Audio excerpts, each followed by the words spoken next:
जय गुरु जी। जय गुरु जी। हमारे मन में बहुत सारे ख्याल आते हैं कि गुरु जी कैसे होंगे। खासकर नई संगत, जो पुरानी संगत है उन्होंने तो गुरु जी को देखा हुआ है। उन्होंने गुरु जी से डांट भी खाई है, मैंने भी कई बार डांट खाई है। एक्चुअली एक या दो बार डांट खाई है। बहुत सारे मन में क्वेश्चंस आते हैं। खासकर अगर नई संगत देखें तो नई संगत सोचती है कि गुरु जी से कैसे मिलें, गुरु जी से कैसे कनेक्ट करें। गुरु जी की तो ऐसी लीला है, ऐसी माया है। गुरु जी तो जब चाहेंगे तभी आपको कनेक्शन मिलेगा। आपने बहुत सारी वो संगत से भी सुना होगा कि वो तो गुरु जी को पहचान नहीं पाए जब वो अपने मानव देह रूप में थे। सो ये सब गुरु जी की माया है। अगर आप गुरु को ढूंढने जाएं तो गुरु को आप नहीं ढूंढ पाएंगे। जब आपका समय सही होगा, जब गुरु की कृपा होगी, तब जाके आपको किसी गुरु, किसी महापुरुष के शरण में आने का मौका मिलेगा। मेरी journey late 80s early 90s की बात है, जब गुरुजी से हम पहली बार मिले। मैं काफी छोटा था उस टाइम पे। एम्पायर स्टेट वो ऐसी जगह है जहाँ पे मैंने गुरुजी के शरण में ज्यादा टाइम मैं उनसे गुजार पाया, उनके साथ। गुरुजी के बारे में मैं आपको क्या बताऊं। जब हम एम्पायर स्टेट जाते थे, आप इमेजिन करें गुरुजी भगवान होते हुए भी आपको ऐसे आंखों के सामने माया का पर्दा डालते थे कि आप कुछ समझ ही नहीं पाते। गुरुजी को सब पता था, सब पता था उनको। सब पता है एक्चुअली कि भाई पास्ट में क्या हुआ, प्रेजेंट में क्या हो रहा है और फ्यूचर में क्या होगा। त्रिकालदर्शी, त्रिकालदर्शी बोले या उनको बोले, वो काल से परे हैं। और एक्चुअली अगर वो कनेक्शन देते हैं तो हमें सब कुछ पता समझ में आता है। एक्चुअली समझ में भी हमें नहीं आता, क्योंकि हमें वो समझ ही नहीं है कि हम समझ सके कि आ, हम क्यों हैं इस दुनिया में, गुरुजी क्या है, हम क्या है। ये सारी चीजें गुरुजी अपने पास जब बुलाते हैं, जब गुरुजी अपने ब्लेसिंग्स देते हैं, तब धीरे धीरे समझ आनी शुरू होती है। और हमें लगता है हमें समझ आ रही है, बट क्या पता हमारी समझ सही ना हो। हम अगर, हमें कैसे समझ आएगी कि वो सही चीज है अगर हमें समझ ही नहीं है तो it's a very big dilemma. But Guruji के पास आके सारी चीजें धीरे धीरे क्लैरिटी होनी शुरू हो जाती है। सो हमारा कंट्रोल किस चीज पे है? सिर्फ एक चीज पे, वो है सरेंडर। कुछ इंसिडेंट्स मैं आपको शेयर करता हूँ गुरुजी, जहां पे बड़े मासूम से बन जाते हैं आपके सामने। So one of the many incidences अगर मैं शेयर करूं, एम्पायर स्टेट में एक बार गुरुजी के पास जाने का मौका मिला। मैं गुड़गांव रहता था, वो भी गुरुजी की ब्लेसिंग से मैं गुड़गांव आ सका। उसके बाद my father was in army. So father साहब आर्मी में थे, तो उनकी पोस्टिंग हर 2-3 साल बाद कहीं ना कहीं हो जाती थी। तो 90s के बाद आप इमेजिन करें कि सन 2000s में दोबारा गुरुजी से कनेक्शन हुआ। 2001 के आसपास हम दोबारा, मैं गुरुजी 2000 या ये 2000 दोबारा गया। सो इमेजिन करिए 10 साल कोई कनेक्शन नहीं। एंड गुरुजी ने जब आपको बुलाना है तब आपको बुलाना है। आप चाहे कहीं पे भी हो, चाहे कुछ भी कर रहे हो, जब उन्होंने बुलाना है तब उन्होंने बुलाना है आपको। तो गुरुजी ने दोबारा वापस 2000 बुलाया। एंड सो तब मैं दिल्ली में था। uh, थोड़ा बहुत आना जाना शुरू हुआ। Then I got posted somewhere else. मैं भी जॉब कर रहा था, मैं दिल्ली में पहले जॉब कर रहा था, फिर मेरी जॉब काफी जगह मेरे को लेके गई, और फाइनली फिर कैलकाटा के बाद then I came to Delhi NCR, Guruji के ब्लेसिंग्स की वजह से। सो जब मैं दिल्ली आया, और एक्चुअली मैं काम कर रहा था, 20 साल 25 साल पहले की बात है, बट अगर आप इमेजिन करें तो लगता है जैसे कल ही की बात हो। सो 25 years ago गुरुजी की शरण में दोबारा आए। 20 years फिर सन 2005 में दोबारा गुरुजी ने गुड़गांव में पोस्टिंग कराई। एंड मेरा जो वर्क प्लेस था वो दिल्ली था। सो जब मैं गुड़गांव से चलता था तो दिल्ली जाते हुए एम्पायर से पीछे पड़ता था। सो ये गुरुजी की इतनी अपार कृपा है कि उन्होंने सारी चीजें ऐसे मैनेज करते ना। गुरुजी ने उस टाइम पे जॉब दी, और कंपनी के जो अकोमोडेशन थी वो गुड़गांव में थी। तो आना जाना, जब गुड़गांव से ऑफिस जाना तो बीच में एम्पायर स्टेट पढ़ना। एंड हमेशा की तरह कभी दिल करना कभी जाए वहां पे। तो मेरी मदर आए हुए थे। सो जो एम्पायर स्टेट है वो मेरी मौसा जी की सिस्टर का घर है, उनका सुधांटी का।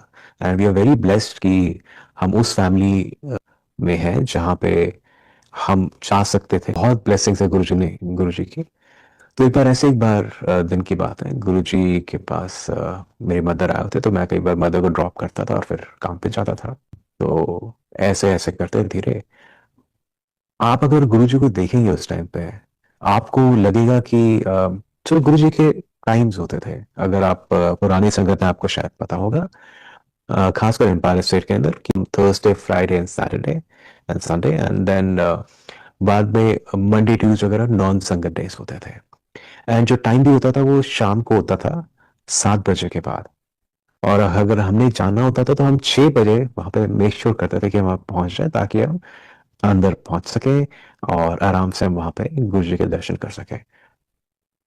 एंड गुरु जी के जब द्वार खुलते थे अभी 7 o'clock, जैसे ही डोर खुलते थे मेन डोर एम्पायर स्टेट के, तो काफी बार गुरु जी वहां पे साइड बोर्ड रखता था, जहाँ पे जैसे आप अगर एंटर करें एम्पायर स्टेट में, तो सीढ़ी चढ़ के आप पहले आप वहां पे वाटर कूलर के साथ में आप पानी पी सकते हैं। सो दैट्स लाइक अमृत, एकदम ठंडा पानी उस टाइम पे घर में मिलता था।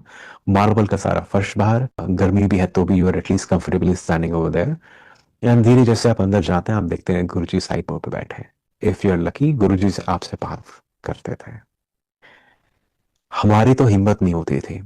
सो जब मैं छोटा भी था, तब मैं जब गुरुजी के पास गया था, मैं तो उनको देख भी नहीं पा रहा था, इतना उनका ऑरा। और मेरे को वो चीज अभी भी याद है। जाके गुरुजी के चरण हम पकड़ लेते थे, एंड वी वुड सिट, चाय प्रसाद, लंगर प्रसाद, उसके बाद 10 बजे के आसपास संगत जानी शुरू होती थी। सो ये हमारा रेगुलर 7 to 10 या 7 to 11 का संगत डेज के अंदर स्केड्यूल होता था। सो एक बार नॉन संगत दिन में गया, और वहाँ पे गुरु जी अपने रूम में आराम कर रहे थे, एंड उनके आसपास थोड़ी संगत बैठी हुई थी। एंड उन्होंने एक अंकल को बोला, ले आ फलाने फलाने मैंने फोन दी, मैंने उन्होंने फोन लाना है। आप इमेजिन करेंगे गुरु जी की ऐसी शार्प मेमोरी, मतलब शार्प मेमोरी क्या बोल सकते हैं, जिन्होंने दुनिया बनाई है उनको तो सारी चीजें पता है। उनको हर एक बंदे का फोन नंबर याद था। So he would take the phone, और वो पास में देख के नंबर डायल करते थे, एंड वो फोन पे बात करते थे। ऐसा कोई भी इंसान नहीं जिसका फोन नंबर गुरु जी को उनका फोन नंबर ना पता हो। ना उनके पास कोई पेन, ना कोई पेपर, ना कोई उसने कुछ, ना किसी ने उनको नंबर दिया होगा, वो सबके नंबर पता था।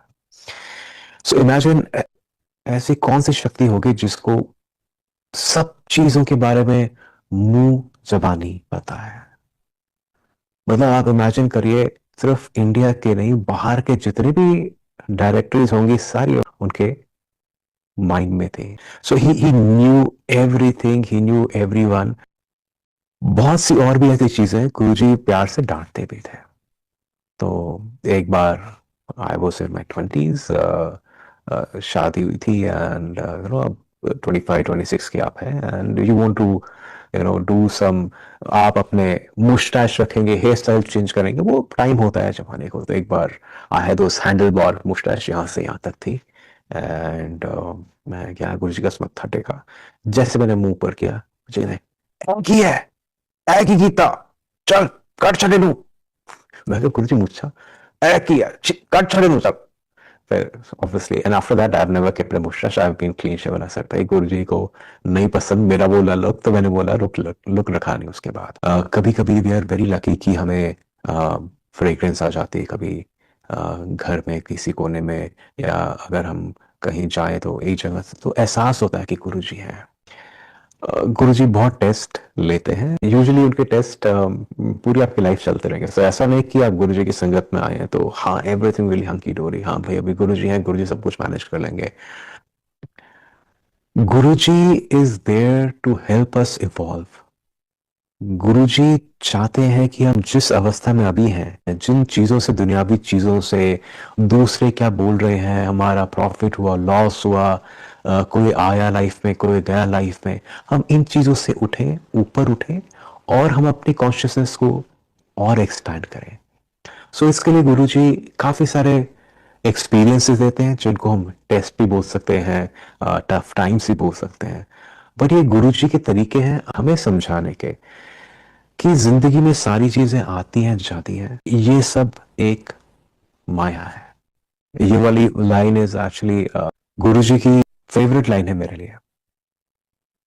So one of those days, जैसे मैं आपको बता रहा था कि मैं गुड़गांव से दिल्ली जाता था और आता जाता था, तो एक बार ऐसे गुरुजी ने, मेरा I was in Empire State, सत्संग वाला दिन था, शाम को बैठा हुआ था, शाम की रात हो गई, रात के 1 बज गए, 2 बज गए, 3 बज गए, एंड गुरु जी वो सो काइंड, उन्होंने बैठा के रखा हुआ था, उन्होंने भेजा नहीं। नहीं तो यूजुअली अगर आप छोटे मंदिर में अगर आप गए होंगे तो आपको हमेशा, हम तो भाई डरते थे कि भाई अभी 10 बज गए, अब गुरुजी से थोड़ा सा छुपे हम, क्योंकि गुरुजी ने हमको निकाल के बोले चलो जी फलाने अंकल, चलो भी घर को चलो आप। इमेजिन करिए, आप सुबह से आप थके हारे काम से आप आए हैं, and you're tired and everything, but जैसे आप एम्पायर एसिड पहुंचते हैं गुरुजी के सामने, सारी टायर्डनेस दूर, इतना ब्लेस, इतना पीस कि वहां एम्पायर स्टेट से आपको छोड़ के जाने का ही मन नहीं करता था। और ऐसे टाइम पे गुरुजी बोलते चलो भाई चलो। एंड अगर आप आंखें भी छुपा रहे हैं, कहीं आप देख रहे हैं गुरु, क्योंकि हम गुरु जी को नहीं देखेंगे तो गुरु जी हमें नहीं देखेंगे, और अगर उन क्योंकि अगर उन्होंने हमें देख लिया तो हमें बोलेंगे चलो भाई आप घर चलो। इसलिए काफी लोग, काफी संगत ऐसे अपना मुंह छुपा के बैठ जाता था कि भाई हम तो बैठे कोने में, प्लीज गुरु जी हमें ब्लेसिंग्स अपनी देते रहो, हमें अपने पास चरणों में बैठा के रखो। सो ऐसे ही one of those lucky days, हम गुरु जी की संगत में बैठे हुए थे, गुरु जी की मौज हुई, गुरु जी कहने चल भाई विकास, so he used to call me Vakas. So चल भाई वकास, चलिए हुण। And so he took us to बड़े मंदिर लेके गए गुरुजी उस दिन। एंड बड़े मंदिर में जब हम पहुंचे सुबह के 4-5 बज गए थे, गुरुजी ने आलू के पराठे पैक कराए हुए थे, तो वो वहां पे हम प्रसाद लिया। एक मेरे साथ एक पॉलिटिशियन अंकल और आंटी, उनका बेटा था, और मैं था, हम 4 लोग थे और गुरुजी थे। सो गुरुजी की मौज हुई, एंड गुरुजी ने क्या, अच्छा भाई विकास फिर की कर रहे तू आज। That day so I was working in ITC मोरेशन। मेरी एक जॉब लगी थी एक दूसरी एक बड़ी कंपनी में, और एक और इंटरव्यू मेरी लाइन अप थी उसी दिन, जिस दिन गुरुजी के पास में सुबह 5 बजे था। तो मैंने बोला गुरुजी ऐसे ऐसे है, मैं अभी यहाँ पे काम कर रहा हूँ, ये मेरे पास एक ऑफर आई हुई है, और आज एक इंटरव्यू है मेरी, मेरे को 2-3 दिन पहले मेरे को उनको कॉल आया था, और आज उन्होंने इंटरव्यू शेड्यूल करी मेरे साथ।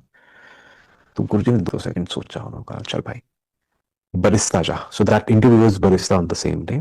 बरिस्ता जा, ਉਸ ਤੋਂ ਬਾਅਦ ਤੈਨੂੰ कदे बाहर जाने की लोड़ नहीं पाओगे। एंड उससे पहले जब मैं मॉरियस में था, so he would ask other people कि भाई इस मुंडे ਨੂੰ बड़ा ਵਧੀਆ ਮੁੰਡਾ ਹੈ, ਇਹਨੂੰ ਬਾਹਰ ਲੈ ਕੇ ਜਾਓ, बड़ा नाक कमाऊंगा, बड़े पैसे कमाऊंगा, ਇਹਨੂੰ बाहर लेके जाओ। एंड इमेजिन, अगर हम सोचते हैं कि भाई ये तो बड़ी अलग अलग डायरेक्शन है, एक जगह बोलते हैं मुंडे ਨੂੰ बाहर लेके जाओ, बड़ा बड़ा कुछ करूंगा, इधर कहना चल तेन बाहर जाने लोड़ नहीं पैनी। अगर गुरु जी के मुंह से कोई चीज आई है तो वो होनी ही होनी है। आज से ठीक है गुरु जी, जैसी आपकी इच्छा। So that day I went and I said okay I will join this job. So मेरा सारे राउंड्स एक ही दिन में हो गए, and I joined Barista Coffee Company. And why I'm sharing this is that so same जैसे Mauritius Delhi में था, तो ये बरिस्ता का भी हेड ऑफिस होता था, गुरुजी के मंदिर में जा सकता था। एंड एक दिन ऐसे ही गुरुजी के पास दिन में मैं गया हुआ था, मेरी मदर भी आए हुए थे। मेरी mother Chandigarh, Subhash Rani aunty, Subhash Chauhan aunty जिनको जानते हैं, so Chauhan aunty is my mother, and so she had come from Chandigarh, and वो मेरे पास आए हुए थे, क्योंकि मेरी एक और मासी कनाडा से आके एम्पायर स्टेट में रह रहे थे। सो मैं उनको, मदर को अपने लेके ड्रॉप ऑफ किया। जब आप एक बार एम्पायर स्टेट में घुस जाते हैं, जब आप भगवान के शरण में आ जाते हैं, तो आपको वो जगह छोड़ने का दिल नहीं करता। सो अगर मैं दिन में भी वहां पे 8 बजे पहुंच गया था, तो मेरा तो दिल ही नहीं करता था कि मैं वहां से काम पे जाऊं या वहां कहीं कहूँ। एंड मैं बस सुबह 8, 8:30 बजे बैठ जाना वहां पे जाके कोने में, बस शब्द चल रहे होते थे। सो एक दिन ऐसे फरवरी की बात है, आई थिंक 2006 के आसपास, एग्जैक्ट डेट मेरे को थोड़ा याद करना पड़ेगा, बट फेब की बात है, बिकॉज उस टाइम शिवरात्रि थी। इंदिरा मासी आए हुए थे वहां पे, जिनको कनेक्शन आंटी के नाम से भी जानते हैं लोग। एंड आई वाज सिटिंग गुरुजी की, जहाँ पे एम्पायर स्टेट में एरिया था जहाँ संगत बैठी थी संगत के टाइम पे, और गुरुजी अपने रूम पे अंदर बैठे हुए थे। गुरुजी जगह और समय से परे हैं, उनके लोगों के साथ कनेक्ट करने के तरीके अलग हैं।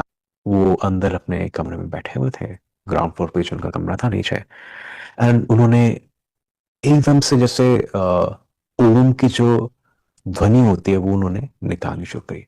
सो a very powerful humming sound of the universe, like मतलब हम कितना भी करें उतनी डीप और उतनी प्रोनाउंस वो आवाज नहीं आती जितना उस दिन आई कुड हियर दैट। वो आवाज सुन के गुरुजी सेड, सब माया है, सब माया है। And that time I could not control myself. I started crying. मेरे को बड़ी कोशिश करी मेरी मासी ने और मेरी मदर ने चुप कराने की, बट इट वाज इम्पॉसिबल. वो ऊपर फिर बेडरूम में भी लेके गए. जैसे खिंच पड़ती है, सब माया है. आई वॉज क्राइंग एंड मैं अकेले कमरे में था. फिर बाद में मेरी मासी और मेरी मदर को गुरु जी कहते, हाँ जी, करता फिर चार्ज दे तो नो करेक्शन.